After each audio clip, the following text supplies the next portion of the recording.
Many people don't come to causes like this because they want to. They come because something happened that didn't give them another choice. Almost 16 years ago, it'll be 16 years in July, I was run over by a drunk driver. I was sitting on a jet ski. My dad lives on Lake Harrington, and it was something completely normal. I was sitting on a jet ski behind my dad's house. There was a 17-foot bass boat coming under a nearby bridge, headed towards where my family was. My mom and brother were in the boat across the narrow lake from me. I gave my mom a thumbs up to let her know I saw him coming and I wasn't going to move.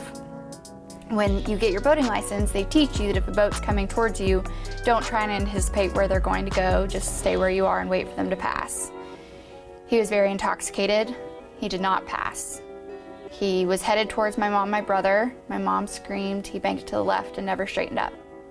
I spent many weeks in the hospital, a week in rehab, and 3.5 months in a wheelchair, and to no fault of my own. My life will never be the same, and there will never be a single second that I get to forget what he did.